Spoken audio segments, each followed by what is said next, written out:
بسم الله الرحمن الرحيم. مشاهدي الكرام، السلام عليكم. معكم أخوكم محمد ولد إبراهيم من ولاد جعفر الطيار. رسالتي اليوم موجهة لخوتنا الجزائريين. الكوني مغربي والجزائر في قلبي كيف جميع المغاربة، والله شاهد علينا. ولهذا ضراتني خاطري وبغيت نتكلم بجد مع خوتنا الجزائريين ونقول لهم الله يجزيكم، بدلوا هذه العقلية العدائية باش غاديين، راه ما توصلكم لحتى شي هدف اللي يكون في مصلحتكم. هاد الأفكار اللي انتم غاديين بيه في مصلحة بعض الجهات اللي بغات لينا وليكم التفريقة. وتفكروا مزيان المثل اللي تقول فريق تسود، ولو انتم كتقولوا بانكم عارفين هذا الكلام اللي راني نقول فيه، ولكن هذا في نظري كتعملوه غير ضدا في المغرب. لهذا يا اخواني بغيت نقول لكم راه انتم اللي خاسرين في اللعبه سياسيا واقتصاديا وشعبيا وعالميا، واللي واكل العصا بزاف عاد هو الشعب الجزائري الشقيق بسبب التهور وعدم الوعي بالاخطار الجايه مستقبلا. أما قضية الصحراء المغربية راها محسومة منذ البداية، لأن الصحراويين الحقيقيين هم اللي كيتواجدوا بالصحراء اللي تحررت قبل المسيرة، وجات المرحلة الأخرى ديال المسيرة الخضراء وحرر المغرب أراضيه المتبقية وخرجت إسبانيا منها وتلاقات الخوة بخوانهم، وصبح المغرب موحد من طنجة للقرقارات ولله الحمد. أما الإخوة المتواجدين دريك في تندوف العالم كله عرف باللي هم من أجناس مختلفة، اللهم النسبة القليلة اللي تغروا وطمعوهم وخدروهم بأفكارهم وجعلوا منهم عوامل ولقطوا بهم بعض المراهقين من هنا وهناك وضموهم المرتزقة واللي لا علاقة لهم بالصحراء المغربية. وهذا علاش الاستفتاء اللي راكم تطلبوا به صدق من المستحيل، رغم أنكم كتقولوا مانكم طرف.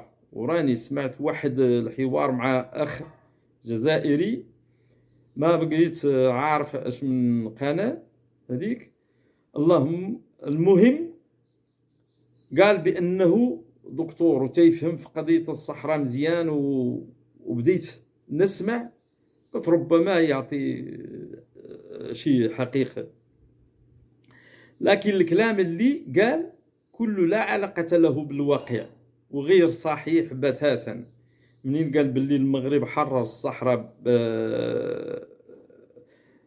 بالمسيرة بدون صحراويين لكونهم فروا لتندوف، ولهذا بغيت نقول ليه رانك غلط يا أخي. واش ما في راسك باللي الصحراويين المغاربة أكثر حماسا لكونهم متواجدين في الصحراء أنذاك؟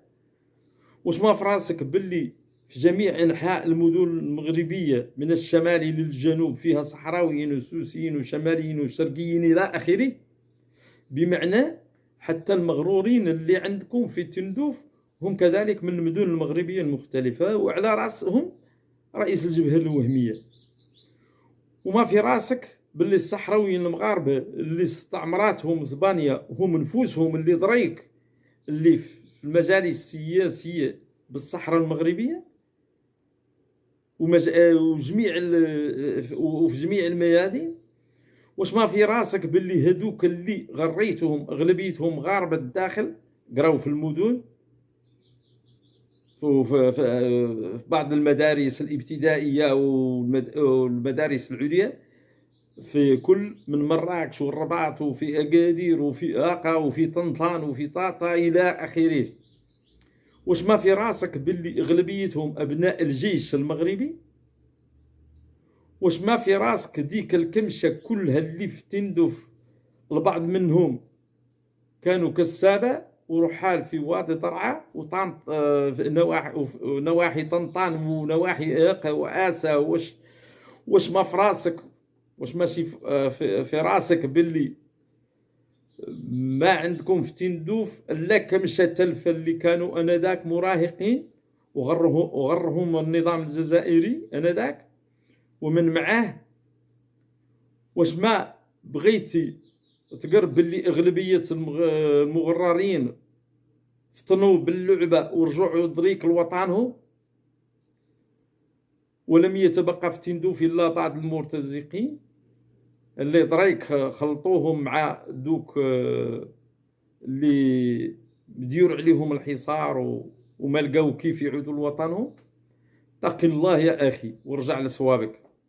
ونعاود نقول لك، واش ما في راسك باللي راه اللي يكون هو اللي يكون، وفي الاخير تديو العيب والنظره السلبيه مع جميع الدول.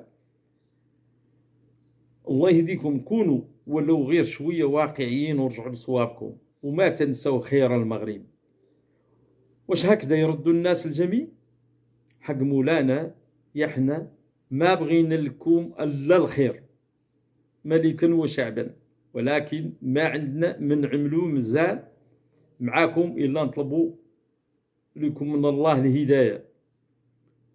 وثاني حق مولانا، الا بقيتوا بهذه العقليه الا غادي تخرجوا على هذيك البلاد وربما حتى على المنطقه كلها.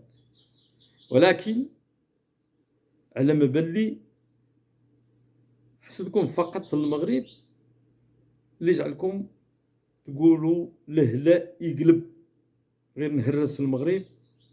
نجاحوا كيف قال بومديان لازم نوضعوا للمغرب الحجره في الصباط. هذا غير الا قبضتوا هذا الوصيه راكم الى هذا لا نقول الا قبضتوا غير الا قبضتوا هذه الوصيه ولا ما قبضتوها خسرتوا، لان هذا غلط وخطا جسيم. لان المغرب ما يبغي لكم الا الخير كيف يبغيه للمنطقه ككل، ولكن سيبقى الين نشوفكم ما بغيتوا طريق الخير في المغرب لا جناح عليه، يسد عليكم حتى هو كيف سديتوا عليه وينجم روحوا كيف تقولوا انتم. اسمحوا لي على هذا الكلام اللي ما هو الا رأيي الشخصي وجا مني بغير حسب حبي الوطني وللجارة الشقيقة. السلام عليكم ورحمة الله تعالى وبركاته.